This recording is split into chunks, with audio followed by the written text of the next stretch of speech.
Hi guys, welcome home. Welcome back to my channel. I really hope that this angle is okay. I tried to make like a different setting, so I'm in a car. I just kind of wanted to do something like podcast style, so I thought it would be nice to just be in a car and chit chat a bit. So I want to read you guys this journal entry that I have. I haven't written a lot in my life. I used to write poetry when I was younger somewhat. Well, not really poetry, it's just like I used to journal when I was younger. Every now and then I do journal and write a bit. But yeah, I just wanted to read you guys this. I don't know if it was a year ago because I didn't date this one, but it was maybe like 4 months ago or something like that. It says, attach yourself to the light of your Lord and you will always have your way in sight. And I feel like that's such a nice thing to read.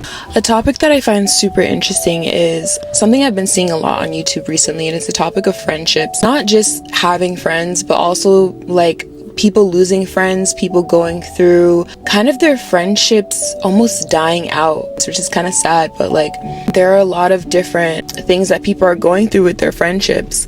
And it's made me think a lot about my life and look back a lot into my life, and the friends that I've made, all the relationships that I've had, be it platonic or just like even my relatives, for relationships that I've had with my relatives. And I think the topic of friendship is so interesting, and it's so much more dynamic than we tend to give light to it. It's just been such an interesting subject for me to like see and hear people talk about, because I've had such a long journey with my relationships with people. Like I've had such a crazy journey. I feel like my life has been such a roller coaster because of my relationships with people. I feel like if I had lived my life, only Allah knows, but like if I had lived my life by myself, not really creating relationships with people around me, like I would just have my perspective. Obviously, like I talked a little bit about in my I'm starting a YouTube channel video, I talked a little bit about how I traveled, like grew up traveling, right?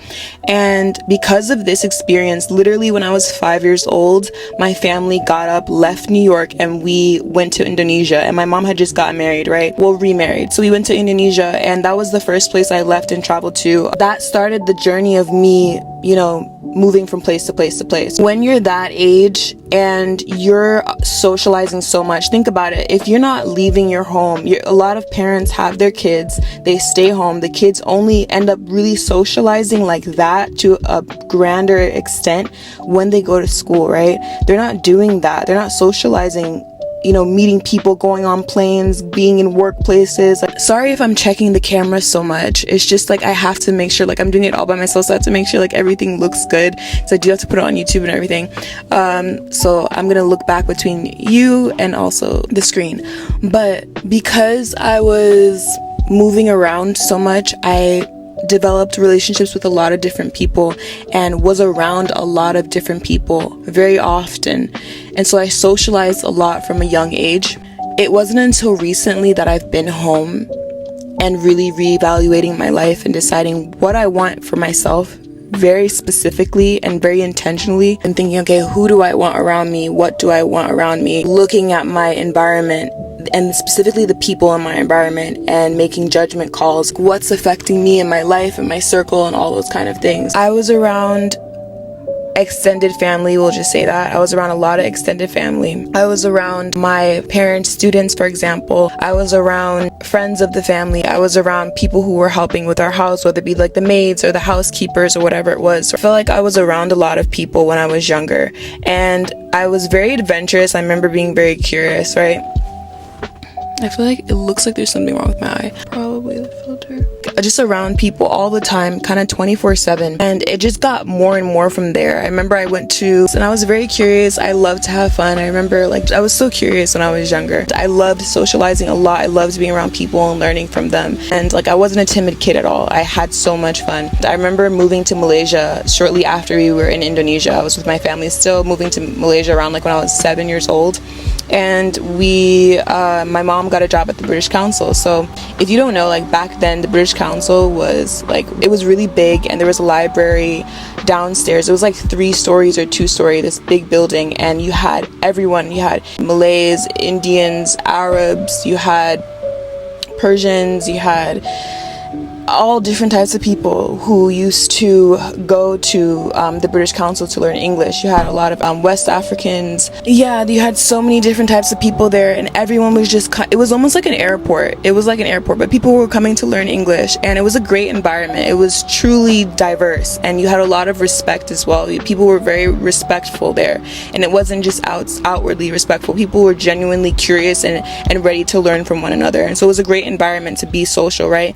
But I remember being like 6 or 7, and just spending so much time downstairs. Well, my mom was like upstairs teaching because all the classrooms were upstairs, and I was downstairs with my older sister and my little brother. I think both my little brothers actually. And I just remember hanging out. Dude, I do have some crazy experiences, don't come from my family, but I remember like sitting, there was like a group of Korean students, and I was 7 years old, okay, like 7 years old. I remember I befriended them. I don't want to say befriended, but like these people were in their like mid-20s, like probably how old I am now. And mind you, there was no one to take care of us, right? So my mom was a single mom, and she had to take care of us on her own, and so she had to work, and she brought us to work with her, and that's all she could do. She didn't have money for a babysitter or anything like that. So yeah, we were there, but at the same time, the environment was very, very safe. It's not like, you know, here in the States, like there, it was one of those places where you could let your kids roam around. And I was hanging out with this crew, and we were just like sitting, eating chips. And I remember feeling very much like I am a part of their world, feeling very much like I was on their level. That was my main experience into socializing with other people. And it started when I was like 6, 7 years old, and I was hanging out with people a lot older than me. And it wasn't just them, like I was hanging out with, there was just a lot of people there. I remember like my mom's coworkers, everyone. I was just hanging out, and I really felt on their level. I was like, oh, we're all friends. I remember developing my relationships with people outside of my family at such a young age, and really feeling very accepted and very leveled with people. That stuck with me. Anyway, like in school, another thing is my siblings growing up, I guess this is like a little sister thing. Tell me if you're like an older sibling, maybe this is something that a lot of siblings go through, but my older siblings were permanently living with me at the time. My younger siblings weren't. I remember I wanted someone to play with so bad, and my older siblings just didn't want to play with me. They just didn't want to play with me. I felt not lonely, but like if I wasn't outside hanging out with people, I was like, I just didn't like it. I really didn't like it. At home, my siblings didn't want to hang out with me, so like I really wanted to socialize when I was younger because I just had so much fun doing it. Also, growing up with a single mother, a lot of the times the kids become very independent, or they have to do things at a younger age that they wouldn't otherwise have to do. And so I think, you know, we became a bit more like mature quickly, you know. You have to be, you know, kind of keen, and so I think it made us a bit more mature. We were homeschooled. Like I was homeschooled once I was in like I was in like 5th or 4th grade. Yeah, no, we were homeschooled until we were like in 5th or 4th grade or so. After that, we started going to school. I mean, I liked it because I got to hang out with people. That was literally the only reason I liked school. Fast forward, I remember being in like 3rd or 4th grade and making just a lot of friends. And I remember my best friend, one of my best friends, when I was in 5th grade, I think, her dad was the principal of the school, and like and she was Singaporean, and she was so fun, and she's very like what was the word, dominant. Like she was very, you know, like a leader kind of person. And I think most girls, if their dad is the principal or whatever or something, like they're gonna be like that in 3rd or 4th grade. And I remember she kind of took me under her wing as her friend. I don't even know how we became friends, honestly, like, but we had so much fun together, and I'm so glad that we became friends. But I remember the dynamic of our friendship was very like, she was kind of, I don't want to say bossy. She was just more of a leader kind of person. Yeah, I remember even like when I had first started going to that school, I had a birthday coming up, and I invited my teacher and like my whole class, I invited them to come over for my birthday, which is crazy. Like, and I remember my teacher actually came over. Obviously my mom was there, you know, like it's not like he was just there or whatever, but like he actually came to my birthday. Shout out to him, which is so cool, because like imagine these kids inviting you to their birthday, and they're like 3 times their age. It was just very interesting. I had very fun friendships. The main thing about my friendships is that I had fun having relationships. Ooh, I just accidentally honked the horn. I think having relationships just for fun it was good as a kid, but I grew up doing that. I continued to do that. Like, I continued that quote unquote cycle of just having relationships for fun and meeting friends for fun. And I never had friends because I needed to talk to someone, or a shoulder to cry on, or someone to confide in, or someone to trust, or someone to go along this journey. Fast forward, I did feel like I made bad friendships. Well, I don't want to say bad friendships that just had a really bad impact on my life later on. I mean, I feel like I was saved. I feel like I was really saved. A saying my grandmother always used to say is, God protects babies and fools. I think I was a fool in the sense of like, I just cared about fun with my friendships, and I feel like I was protected. I was aware of a lot of things, that a lot of the bad influences. I learned so much about people and about the world from these bad friendships though, because you know how they say keep your friends close and your enemies closer, and it's almost like my enemies were so close to me that it sounds terrible, but like they were so close to me that I really learned so much. But I was so protected, mashallah, in the way that I was learning, because I feel like nothing really happened to me like to my heart, but like when I look back, things could have happened really badly. Honestly, one thing that I realized is, I don't know if this is just a girl thing or it happens with male friendships as well, but I've noticed that women will befriend you even when they hate you, because it's an obsession, I guess. They will really befriend you even if they don't like you, and it's weird, but like they'll still befriend you and people will want to be around you. It's a weird thing. I think the good thing about being in a state of not having a wall up too much when you have your enemies close to you is you get to really see a lot, because when you have a wall up, you do not get to see as much into people or see people as, you know, truly, if you have a wall up with them, because you know, there's no truth being transparent there, because you aren't transparent, you have a wall up. I don't know, it's just really crazy. Even talking about it right now, I'm just like, whoa, it's crazy. But anyway, so I'm grateful, alhamdulillah. But yeah, one thing I've really learned is they will befriend you even if they don't like you. Another thing I have learned, knowing yourself and being in tune with your own true consciousness, or your true sight, right, is like your heart, being really in touch with yourself. It's good because when you're with someone who truly sees you, like I had people around me who projected a lot of their like insecurities and stuff like that onto me, which happens in a lot, you know, it happens in platonic relationships and romantic relationships, whatever. But a great thing is, like, with my good friends or the good people around me, I feel like I knew they were good people because I felt really seen. Like, when you feel seen, nothing can take that away from me. And like my good relationships and just in life in general, it's like when something is good, when your relationship with someone is good, you will feel really truly seen. There are just certain experiences that, like, it's almost like how people say energy doesn't lie. Like, it really doesn't lie. I've really felt seen in certain relationships that I've had with people, and really felt heard and understood. And when it's not like that, it's really a bad sign. And I do believe that relationships take work. I think marriages take work for sure. I've seen so many marriages, it's crazy. But I think marriages take work. Platonic relationships take work. Work relationships take work. A lot of relationships do take work, but it's the kind of work that you have to put into your relationships that I think like really tells you whether it's a good relationship or it isn't. And I feel like when you have to put in work for basic things, like if you have to put in work to feel loved, if you have to put in work to be respected, these are probably not good relationships, because those are baseline human dynamics that should exist regardless of what you have to work on. You should have the baseline of love and respect, of care, of safety. And when those aren't there, it's like, that's really bad. I look back and reflect on and really can tell that these relationships that I've had, some of the relationships that I've had in the past are really bad. It's like the projection. I feel like projection is crazy. Like how people will project onto you their issues with themselves is crazy. I remember being very aware when I was with these, friends, like I was very aware of what was bad and what was good. But I didn't distance myself from these people. I was just like, I can handle it, which I kind of could. I could handle it, but at the same time it was like, for what price and for what fruits are you am I handling these things? Like, what am I getting in return? What am I giving? What is the point of all this? What is the objective? This is something I've seen in marriages a lot, and I've seen like people who are in their mid 40s be married, people who are in their late years be married, people who are in their 20s be married. One thing that I've seen a lot is, it's not like every single moment is terrible. You have a lot of great moments. You have a lot of good things that happen. You have a lot of heartfelt moments.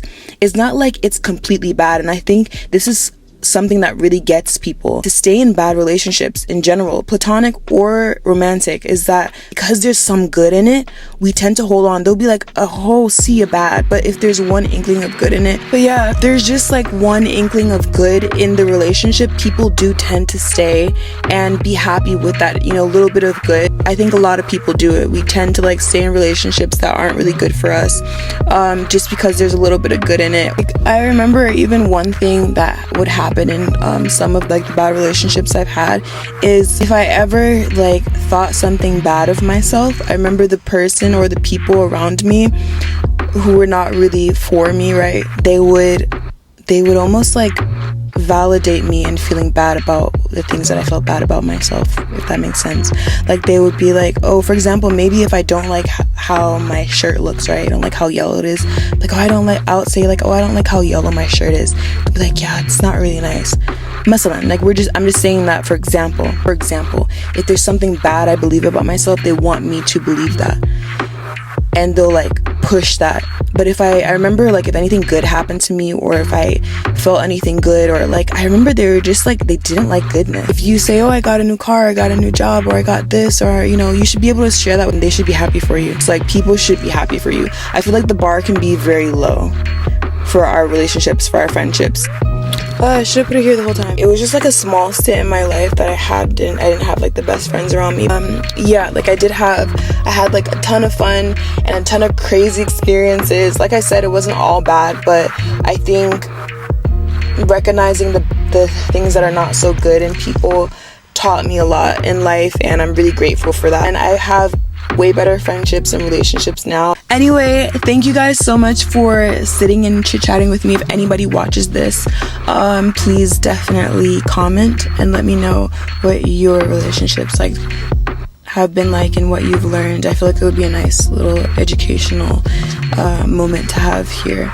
Yeah, I will say, like, I'm grateful for those times and those relationships. I did have like a lot of good moments. I hope the best for everyone. I would never wish anything bad for anyone. Yeah, I think everyone's just going through their lives, and they're going through their hard times, and we don't know what anyone's future holds, and people do change, and they do, I don't know. I remember writing in my journal once when I was younger. I remember there was this show, I don't know if anybody else watched it, but it was called Private Practice, and I used to watch it when I was younger. And I remember there was a line from one of the episodes where one of the characters, they were like, people don't change, they alter and they adapt, but underneath we are who we are. I don't know if I still believe that.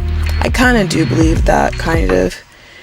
I don't think we need to change. I think we're born good people. I think we are, but it's the adapting and the altering that is the issue. And if we go back to who we are, I think we'll be fine. I also think when you meet people, you cannot count on them to change. But I do know that we are ever evolving, and we're always growing in our lives as long as we're putting in that effort. So, you know, I always wish the best for everyone. I never wish evil or bad for anyone, no matter what. It's important to give one another and our own selves a lot of grace to grow, but also when we do grow, I think we need to acknowledge that and not be, you know, judgmental of who we were or once were. I just feel like grace is always important. I want a better world. I want to be in a beautiful world, and like, you can't be holding on to bad, you know, vibes. And also aware, like, I think there is a healthy balance between giving people grace and giving them space to grow and acceptance, but at the same time also recognizing, no, sometimes people, this is who they are, this is who they want to be, and you have to accept that they aren't, you know, the best people, and wish them well, pray for them, you know, like, you know, our prayers go very far. So yeah, it's just important to have a good balance of accepting people for who they are if they're not, you know, the best. state, and sometimes like we'll be like, oh, this person's a bad person. They're not actually a bad person. They're just, you know, maybe you're further along in your journey than they are in terms of character, right? And that's something you can only be grateful for, because that's just a blessing. Thank you guys so much for staying tuned if you've watched all this way, and I hope that you've enjoyed this week's video. I don't even want to say this week. I'm just trying to put content on my channel right now, and then I want to consider like making sure I have like a certain time that I upload, just because it's just, I have so much going on right now and it's hard to even like be consistent and know what I should put out, and yeah, I have to still develop an audience and all of that. So yeah, I just feel like I want to put out like almost like a portfolio right now, and then I will consider, okay, uploading this time every day, such and such, what I'm gonna upload, all that. Right now it's literally just Hafiza's creative outlet. But anyway, I hope that you enjoyed this video, and you know, leave me a comment if you enjoyed it, and also your 2 cents about your friendships. See you soon. Bye.